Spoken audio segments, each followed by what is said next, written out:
கோபி இந்த மாதிரி இனியா பண்ண விஷயத்த ரொம்பவே ஃபீல் பண்ணி செலியன் கிட்ட பேசிட்டு இருக்கும்போது கரெக்டா இனியாவோட ஃபோனுக்கு போட்டு ஹார்ட்டின் சிம்பிள்ல ஒரு ஃபோன் கால் வருது. உடனே இதை பார்த்துட்டு கோபி செம்ம ஆத்திரத்தோட இருக்கும்போது பக்கத்துல இருக்க செலியனும் கோபி கிட்ட ஏன் எதுக்காக டென்ஷன் ஆகுறீங்க, ஏன்னா யாரா இருக்கும்னு கேட்க உடனே கோபியும் வேற யாரு ஆகாஷ் தான், அவனை தான் ஏன் போட்டு சேவ் பண்ணி வச்சிருக்கான்னு சொல்றாங்க. இதை கேட்டுட்டு ரொம்பவே ஆத்திரம் பண்ணிச்ச செலியனும் இதெல்லாம் இப்படியே விட்டு வைக்க கூடாது, இவனை நம்ம அப்படியே சாதாரணமா விட்டோம் நம்மளோட இனியாவோட மனசை மறுபடியுமே மாத்தினாலும் இவன் மாத்திடுவான், இவன் பணத்துக்காக என்னனாலும் பண்ணுவான்னு நினைக்கிறேன். அதனாலதான் அவன் இவ்வளவு பிரச்சனை நடந்ததுக்கு அப்புறமாவும் இனியாவுக்கு கால் வரைக்கும் பண்ற லெவலுக்கு போயிருக்கான். அதனாலப்பா இதுக்கு மேலேயே நம்ம அமைதியா இருக்கிறது நல்லதுக்கு கிடையாதுன்னு சொல்றாங்க. இதை கேட்ட கோபியோ இப்ப என்ன பண்ணலாம் நினைக்கிறேன்னு சொல்லிட்டு செலியனோட தரப்பு நியாயத்தை பத்தி கேட்க ஆரம்பிக்க, ஆனா செலியனும் கொஞ்சம் கூட அறிவே இல்லாம முட்டாள்தனமா அவனுக்கு நம்ம யாருன்ற பயத்தை காட்டிட்டாவே போதும்பா, இதுக்கப்புறமா அவன் இனியாவோட பாதையில குறுக்க வரவே மாட்டான் அப்படின்னு சொல்றாங்க. இதை கேட்ட கோபி அப்பனா நம்ம அவனை பார்த்து மிரட்டிட்டு வந்தாதான் சரியா இருக்கும், பேசாம போலீஸ் கம்ப்ளைண்ட் ஏதாவது கொடுக்கலாமான்னு சொல்லிட்டு யோசிச்சாலும் நம்மளோட குடும்ப மானம் போயிடுமேன்னு சொல்லிட்டு கொஞ்சம் கவலையா தான் இருக்குன்னு சொல்ல, ஆனா செலியனும் முதல்ல வாங்கப்பா, முதல்ல அவனை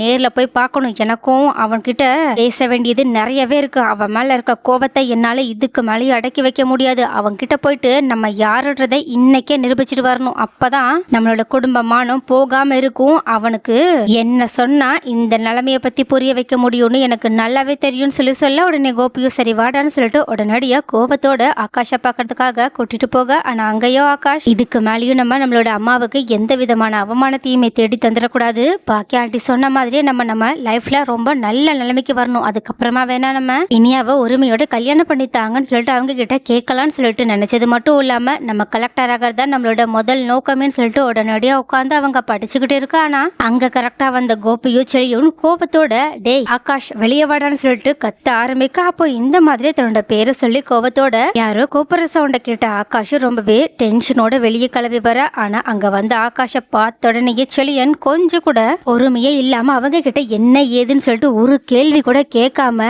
அவங்க ஏலன்ற ஒரே காரணத்தை வச்சு அவங்கள செம்மையா அடிக்க ஆரம்பிக்கிறாங்க. எல்லாத்துக்கும் மேல கோபி கூட அவங்கள திட்டிக்கிட்டு தான் இருக்காங்க, இருந்தாலும் கோபிக்கு மீறி செலியன் ரொம்பவே ஓவரா பக்கத்துல இருந்த கட்டையெல்லாம் எடுத்து ஆகாஷ்க்கு தர்ம அடி கொடுக்க ஆரம்பிக்க, அப்ப இந்த மாதிரி செலியன் ரொம்பவே ஆஷா நடந்துக்கிறத பார்த்த கோபி ஷாக் ஆனது மட்டும் இல்லாம உடனடியா செலியனை தடுத்து நிறுத்தி அவங்கள ஆகாஷ் கிட்ட இருந்து பிரிச்சது மட்டும் இல்லாம கொஞ்சம் அமைதியா இருடா என்னடா பண்ணிட்டு இருக்கன்னு சொல்லிட்டு செலியனை அந்த பக்கமா போக வச்சுட்டு ஆகாஷோட சட்டையை பிடிச்சு இங்க பாரு, இதுக்கு மேல என் பொண்ணுக்கு கால் பண்றதோ என்ன பேசுறதோ அப்படின்னு சொல்லிட்டு ஏதாவது அவளோட மனசை மாத்திர மாதிரி ஏதாவது ட்ரை பண்ணா அவ்வளவுதான், அப்புறம் நாங்க என்ன பண்ணுவோன்னு உங்ககிட்ட உனக்கு சொல்லி புரிய வைக்கணும்னு அவசியம் இல்லைன்னு நினைக்கிறேன், செல்விக்கு ஒரு பையன் இல்லாமலே போயிடுவான் அதை ஞாபகத்தை வச்சுக்கோ அப்படின்னு சொல்லிட்டு அங்க இருந்து செலியனை தரன்னு இழுத்துட்டு அங்க இருந்து போக, ஆனா செலியனும் இன்னுமே ஆகாஷுக்கு அடி கொடுக்கணும்ன்ற வெறியோட அவங்கள மறுபடியுமே அடிக்க எகிரிக்கிட்டு இருக்காங்க. ஆனா கோபியோ ஆகாஷ் பயந்து நடுங்கிட்டு இருக்கத பார்த்துட்டு இதுக்கு மேல அவன்லாம் நம்மளோட பாதிக்கு வரமாட்டான், அவனை பாரு நம்மளை பார்த்து எப்படி பயந்துட்டு இருக்கான்னு சொல்லிட்டு அவங்கள அசிங்கப்படுத்தி பேசினது மட்டும் இல்லாம இந்த மாதிரி ஆளுங்களெல்லாம் எங்க வைக்கணுமோ அங்கதான் வைக்கணும்னு சொல்லிட்டு அங்கிருந்து செலியனை கூட்டிட்டு கிளம்பி போக, ஆனா அங்க அக்கம் பக்கத்துல இருந்தவங்க அத்தனை பேருமே இந்த மாதிரி கோபியும் செலியனும் வந்து ஆகாஷ செம்மையா அடிச்சதை பார்த்தது மட்டும் இல்லாம ஆகாஷ் கொஞ்ச நேரத்துல அடி தாங்க முடியாம அந்த வழியிலேயே மயங்கிய விழுந்துடுறாங்க. உடனே இதை பார்த்துட்டு அக்கம் பக்கத்துல இருந்தவங்க உடனடியா செல்விக்கு கால் பண்ணி இந்த விஷயத்த சொல்ல, உடனே இதை கேட்டுட்டு பதறி போன செல்வியும் ஐயோ நம்மளோட பையனுக்கு என்னாச்சோ ஏதாச்சோன்னு தெரியலையேன்னு சொல்லிட்டு உடனடியா அவங்கள பாக்குறதுக்காக ஓடி வராங்க. ஆனா இப்படி செல்வி பதட்டமா வெளியே போறத கரெக்டா அங்க வந்த பாக்கியா பார்த்தது மட்டும் இல்லாம பக்கத்துல இருக்கவங்க கிட்ட என்னாச்சு ஏன் செல்வி ரொம்பவே பதட்டமா கிளம்பி போற மாதிரி தெரியுது, ஏதாவது பிரச்சனையான்னு கேட்க, உடனே அங்க இருந்தவங்களும் இந்த மாதிரி செல்வியோட பையனுக்கு ஏதாவது பிரச்சனை நினைக்கிறேன், அவ ஏதோ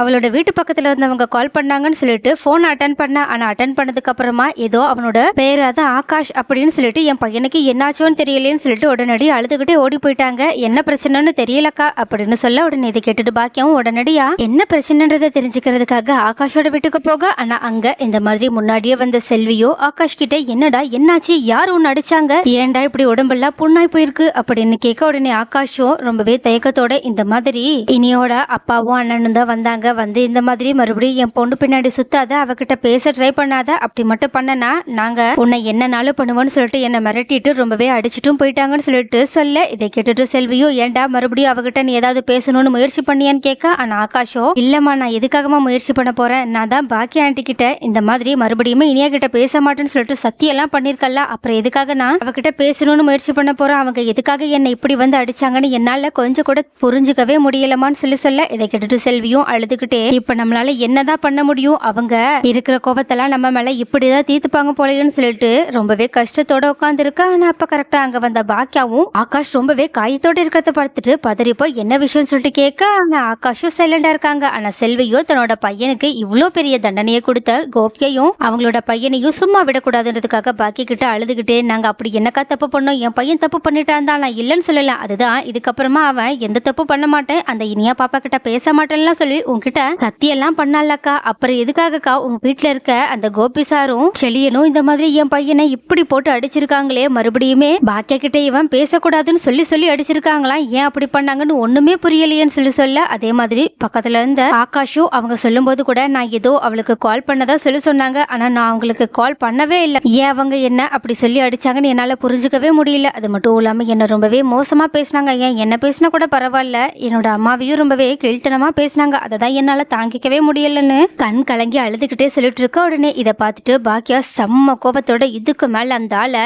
வீட்டுல விட்டு வைக்கிறது அவ்வளோ நல்லதுக்கலன்னு சொல்லிட்டு பல்ல கடிச்சுக்கிட்டு உடனடியா வீட்டுக்கு போனது மட்டும் இல்லாம வீட்டுக்கு போயிட்டு அங்க கோபத்தோட கோபி சார் வெளியே வரீங்களா அப்படின்னு அதிகாரத்தோட கூப்பிட, உடனே இதை கேட்டுட்டு ஈஸ்வரி, இனியா, செலியன், ஜெனி, அமிர்தான்னு சொல்லிட்டு எல்லாருமே வெளியே வந்தது மட்டும் இல்லாம ரொம்பவே கொஞ்சம் பதட்டத்தோட என்னாச்சு பாக்கியா எதுக்காக கோவமா வந்திருக்காங்கன்னு சொல்லிட்டு பார்த்துட்டு இருக்கா. ஆனா கரெக்டா அங்க வந்த கோபியும் என்னாச்சு பாக்கியா ஏதாவது பிரச்சனையான்னு கேட்க, ஆனா பாக்கியாவும் ஆமா நீங்களும் செலியனும் போயிட்டு இந்த மாதிரி ஆகாஷ் அடிச்சுட்டு வந்தீங்களான்னு கேக்குறாங்க. உடனே பக்கத்துல இருந்தா நீயாவும் இந்த விஷயத்தை கேட்டுட்டு ஷாக்ல எல்லாரையுமே திரும்பி பார்க்க, ஆனா கோபியும் கொஞ்சம் பதட்டத்தோட நம்ம மிரட்டதா போனோம், பட் செலியன் தான் கொஞ்சம் அதிக பிரசங்கித்தனமா கை நீட்டிட்டான், பட் இந்த விஷயத்த சொன்னா கண்டிப்பா பாக்கியா கண்டிப்பா செலியன் மேல ரொம்பவே கோவப்பட வாய்ப்பு இருக்குன்னு சொல்லிட்டு எல்லாத்துக்கும் தான் தான் காரணம்ன்ற மாதிரி தான் மேல எல்லா பழியையுமே தூக்கி போட ஆரம்பிச்சது மட்டும் இல்லாம பாக்கி கிட்ட ஆமா அவன் பண்ண வேலைக்கு அதெல்லாம் அவனுக்கு சாதாரணம் தான், அவனுக்கு என்ன தைரியம் தான் அவன் மறுபடியுமே இவ்வளவு பிரச்சனை நடந்ததுக்கு அப்புறமாவும் இனியாவுக்கு கால் பண்ண ட்ரை பண்ணியிருப்பான், ஏன் அவகிட்ட பேச ட்ரை பண்ணியிருப்பான், அதை பார்த்ததுக்கு அப்புறமா தான் என்னால என்னோட ஆத்திரத்தை அடக்கவே முடியலன்னு சொல்ல உடனே இதை கேட்டுட்டு பக்கத்துல அந்த ஈஸ்வரியும் செம்ம கோபத்தோட கிட்ட இப்ப என்ன அவங்க தப்பாவா பண்ணிட்டாங்க, என் பையன் கரெக்டா தானே பண்ணியிருக்கான், அந்த மாதிரி ஆளுங்களுக்கெல்லாம் இந்த மாதிரி அடி கொடுத்தாதான் அவங்களாம் திருந்துவாங்க, அப்படி இல்லைன்னா நம்மளோட பொண்ணோட மனசை அவங்க எப்படினாலும் மாத்திருவாங்கன்னு சொல்றாங்க. ஆனா பாக்கியாவோ ஆகாஷ் மேல இருக்க நம்பிக்கையால இனியா கிட்ட ஆமா இனியா ஆகாஷோட நம்பரை நீ என்னன்னு போட்டு சேவ் பண்ணிருக்கன்னு சொல்லிட்டு கேட்க, உடனே இனியாவும் ஆகாஷ் அப்படி இருந்தா சேவ் பண்ணிருக்கமா வேற எதுவும் கிடையாதுன்னு சொல்றாங்க. உடனே இதை கேட்டுட்டு ஷாக் ஆன கோபியும் அப்ப நான் ஏ போட்டு ஹாட்டின் போட்டு ஒரு நம்பர் வந்துச்சு, அப்ப அது யாரோடதுன்னு சொல்ல உடனே அது என்னோட ஸ்கூல் ஃப்ரெண்டுப்பான்னு சொல்றாங்க. இதை கேட்டுட்டு பக்கத்துல அந்த செலியனும் ஏன் அவனும் பாயா என்ன அவனையும் நீ சேர்த்து லவ் பண்றேன்னு இப்ப சொல்ல போறியான்னு கேக்குறாங்க. ஆனா இதை கேட்டுட்டு ரொம்பவே ஆத்திர அடைஞ்ச இனியாவும் இங்க பாருங்க அது ஒரு பொண்ணு, அவளும் நானும் ரொம்பவே க்ளோஸ் ஃப்ரெண்ட்ஸ், அதனாலதான் என் பேரை அவ ஐ ஹாட்டின்னு போட்டிருப்பா, நான் அவளை ஏ ஹாட்டின்னு போட்டிருப்பேன், மத்தபடி அவளுக்கும் எனக்கு நடுவுல ரொம்பவே ஜென்யூனான ஃப்ரெண்ட்ஷிப் இருக்கு, ஏன் நீங்க நான் அவளையும் லவ் பண்றேன்னு சொல்லிட்டு என்ன கேவலமா பேச போறீங்களான்னு சொல்லிட்டு ஆத்திரத்தோட சொல்ல ஆரம்பிக்கிறது மட்டும் இல்லாம இந்த மாதிரி ஒரு சீப்பான வேலையை நீங்க ரெண்டு பேரும் பாப்பீங்கன்னு நான் கொஞ்சம் கூட எதிர்பார்க்கவே இல்லைன்னு சொல்லிட்டு அம்மா நான் தான் உனக்கு சத்தியம் பண்ணி கொடுத்துட்டேன்ல, அதை பத்தி நீங்க இவங்க கிட்ட சொல்லலையான்னு கேட்க, இதை கேட்டுட்டு கோபி என்ன சத்தியம் இவ எதை பத்தி பேசிட்டு இருக்கான்னு சொல்லிட்டு பாக்கிய கிட்ட கேட்க, என் பொண்ணு என்கிட்ட ஏற்கனவே சத்தியம் பண்ணி கொடுத்துட்டா, இதுக்கப்புறமா அவளோட கோலை நோக்கி போக போறாளாம், ஆகாஷ் கிட்ட பேச மாட்டேன் பார்க்க மாட்டேன்னு சொல்லியிருக்கா, அதே மாதிரி தான் ஆகாஷும் எனக்கு சத்தியம் பண்ணி கொடுத்துருக்கான், ஆனா அந்த விஷயம் தெரியாம இப்படி முட்டாள்தனமா போய் அவனை அடிச்சுட்டு வந்திருக்கீங்களே, உங்களுக்கு கொஞ்சமாவது மூளை இருக்கா அப்படின்னு கோபியை திட்ட ஆரம்பிக்க. ஆனா பக்கத்துல இருந்த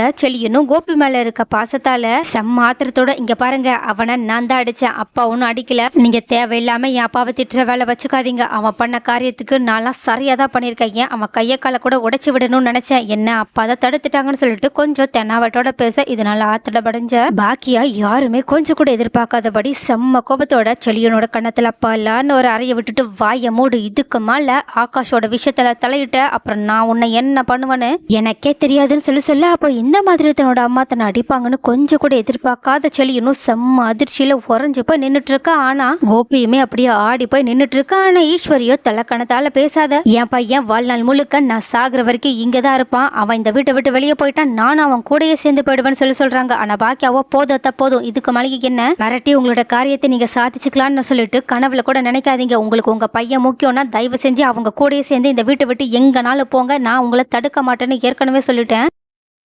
அதனால இதுக்கு மேலேயும் சொன்ன விஷயத்தையே சொல்லி சொல்லி என்ன டார்ச்சர் பண்ணாதீங்க சொல்லிட்டு யாருக்கெல்லாம் இந்த வீட்டில் என் கூட இருக்கணும்னு விருப்பம் இருக்கோ அவங்க மட்டும் இருந்தா போதும், அப்படி இல்லைன்னா அவங்க வாழ்க்கையை பார்த்துட்டு அவங்களுக்கு எங்க யார் கூட இருக்கணுமோ அவங்க கூட தாராளமா போகலாம், நான் யாரையும் தடுக்க மாட்டேன்னு சொல்லிட்டு செலியனுக்கு வார்னிங் கொடுக்குற மாதிரி, இங்க பாரு இதுக்கு மேலேயும் ஆகாஷ் மேல உன் கை பட்டுச்சு அப்புறம் நான் உன்னை என்ன பண்ணுவேன்னு உனக்கு ஞாபகத்துல இருக்கட்டும்னு சொல்லிட்டு அங்கிருந்து போக. ஆனா செலியனும் அதிர்ச்சியில நின்றுட்டு இருக்கும் போது பக்கத்துல இருக்க ஜெனியும், சி நீ எவ்வளவு தைரியம் இருந்தா இந்த மாதிரி ஒரு கேவலமான வேலையை பார்த்திருப்ப, இதை நான் உங்ககிட்ட இருந்து கொஞ்சம் கூட எதிர்பார்க்கவே இல்லை செலியா, நீ ரொம்பவே மாறிட்டேன்னு சொல்லிட்டு அவங்களுமே செலியனை கண்டபடி திட்டிட்டு அங்கிருந்து கிளம்பி போறாங்க. ஆனா பாக்கியா தங்கிட்ட இப்படி பேசினதை கொஞ்சம் கூட ஏத்துக்கவே முடியாத ஈஸ்வரியும், இதுக்கு மேல இந்த மாதிரி ஒரு அவமானத்தை சந்திச்சுக்கிட்டு என்னால இந்த வீட்டுல இருக்க முடியாதுன்னு சொல்லிட்டு தன்னோட பெட்டி படுக்க எல்லாத்தையுமே எடுத்துட்டு அந்த வீட்டை விட்டு வெளியே போக பார்க்க. இதை பார்த்துட்டு இனியாவும் கொஞ்சம் டென்ஷன் ஆகிட்டு பாக்கியா கிட்ட இதை பத்தி கேட்க வர. ஆனா பாக்கியாவோ, பாரு உன்னோட படிப்பை பத்தி இதுக்கப்புறமா யோசிக்க ஆரம்பி, வீட்டுல இருக்க பிரச்சனை எல்லாத்தையுமே எப்படி சரி பண்ணணும்னு எனக்கு தெரியும் அப்படின்னு சொல்லிட்டு அவங்க இனியாவை அவாய்ட் பண்ணது மட்டும் இல்லாம ஈஸ்வரிக்கு கொஞ்சம் கூட கண்டுக்கிற மாதிரியே தெரியல, அவங்கள அப்படியே முழுசா வெறுத்து ஒதுக்கவே ஆரம்பிச்சிடுறாங்க. அதனால ரொம்பவே வருத்தப்பட்ட ஈஸ்வரியும், இதுக்கு மேல என்னால இந்த வீட்டுல இருக்கவே முடியாதுன்னு சொல்லிட்டு தன்னோட பெட்டி படுக்கை எல்லாத்தையுமே எடுத்துட்டு போற மாதிரி டிராமா கூட பண்ணி பாக்குறாங்க. ஆனா பாக்கியா அசைற மாதிரியே தெரியல. அதனால ஈஸ்வரிக்கோ வேற என்ன பண்றதுனே தெரியல. கோபியோ தான் இந்த வீட்டை விட்டு இதுக்கு மேலேயும் போகலனா ரொம்ப பெரிய தப்பாயிடுமான்னு சொல்லிட்டு உடனடியே அவங்களுமே அவங்களோட பெட்டி படுக்கை எடுத்துட்டு வெளியே கிளம்பி போக பார்க்க. அப்ப ஈஸ்வரி நானும் உன் கூட வரேன்னு சொல்லிட்டு அவங்க கூடயே போகிறாங்க. ஆனா இதை பார்த்ததுக்கு அப்புறமாவும் பாக்கியா ரொம்பவே சைலண்டா தான் நின்றுட்டு இருக்காங்க. சோ கைஸ், பாக்கியா இப்படி பண்ண விஷயத்தை பத்தி நீங்க என்ன நினைக்கிறீங்க? அப்படி இல்லைன்னா இதுக்கு முன்னாடியே அவங்க ஈஸ்வரியை இந்த வீட்டை விட்டு அடிச்சு துரத்திருந்தா இந்த பிரச்சனை இவ்வளவு தூரம் வந்திருக்காதுன்னு நீங்க நினைக்கிறீங்கன்னா அந்த விஷயத்த கமெண்ட்ல சொல்லுங்க. அது மட்டும் இல்லாம இந்த மாதிரி அடி வாங்கின ஆகாஷ் ஒருவேளை கோபத்தால கோபியையும் தன்னடிச்ச செலியனையும் பழி வாங்குறதுக்காக இனியாவோட விஷயத்துல வேற ஏதாவது விபரீத முடிவெடுக்க வாய்ப்பு இருக்கா? அப்படி எடுத்தா என்ன முடிவெடுத்தா நல்லா இருக்கும்னு உங்களோட கருத்துக்கள் என்னன்றதையும் கமெண்ட்ல சொல்லுங்க.